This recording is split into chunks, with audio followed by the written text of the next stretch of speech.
Deputado Mendes França, quer indagar ou quer esperar que Vossa Excelência o faça depois das respostas? Pode fazê-lo.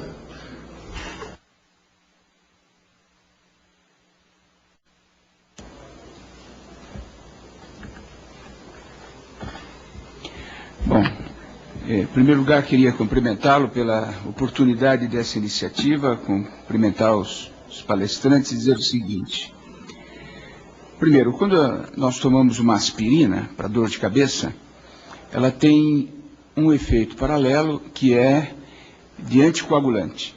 Se souber o médico utilizar bem isso, pode ser utilizado para pessoas que tiveram trombose e outras questões e não podem ter um índice de coagulação muito rápido do sangue. Os médicos chamam a isso de efeitos colaterais dos medicamentos. Os economistas chamam fatos similares de externalidades.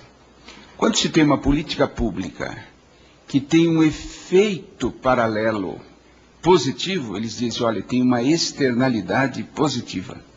Ou seja, além daquele objetivo da política, tem um outro, um subproduto positivo.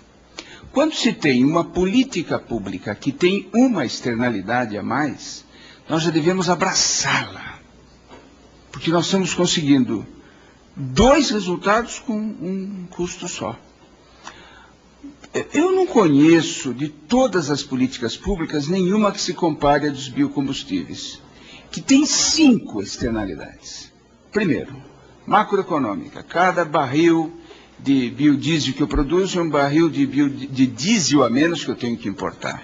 Ajuda a balança comercial, é um efeito macroeconômico imediato. Assim foi com o etanol, que permitiu que substituíssemos a importação de petróleo por muitos barris de etanol produzidos aqui. O segundo impacto é a saúde pública. Eu substituí o chumbo tetraetila com tantos problemas pelo álcool que não tem nenhum impacto negativo nessa área. Eu estou vendo aí, por exemplo, no caso do biodiesel, se for utilizado como combustível marítimo, a diminuição do risco de uma contaminação, o maior nível lá, a temperatura de fulgor. Terceira externalidade, ambiental, emite muitíssimo menos CO2, portanto está na esteira correta do protocolo de Kyoto.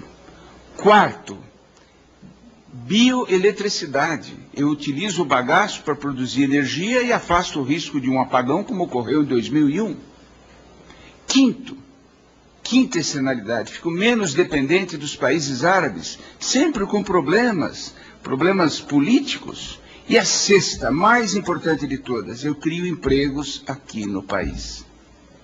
Então, quando eu vejo uma política como essa, que foi implantada 5 anos atrás, 6 anos atrás, alguns anos atrás, e que começou com uma medida correta, uma medida mandatória, que é a forma correta de se conseguir um resultado. O etanol, quando foi implantado, o pró-álcool, tinha duas famílias de leis. Uma que eram leis de incentivo, outras que eram leis mandatórias. As leis de incentivos eram subsídios para que eu pudesse produzir o etanol, que tinha um custo de produção o dobro do custo de 1 litro de gasolina. Os impostos sobre o carro a álcool eram menores. Uma série de incentivos financiavam a destilaria, mas esses incentivos duraram 10 a 13 anos e acabaram.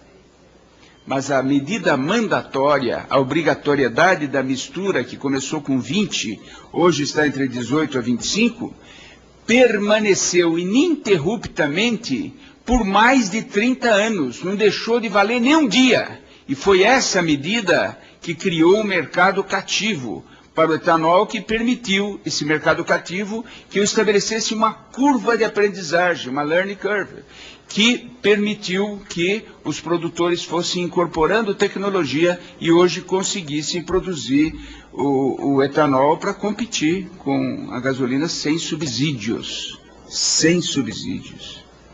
Então, vendo tudo isso hoje, eu fico imaginando como que pode um mini problema que já foi resolvido nesses países europeus, resolvido a sobejo, possa colocar em risco um programa desta envergadura?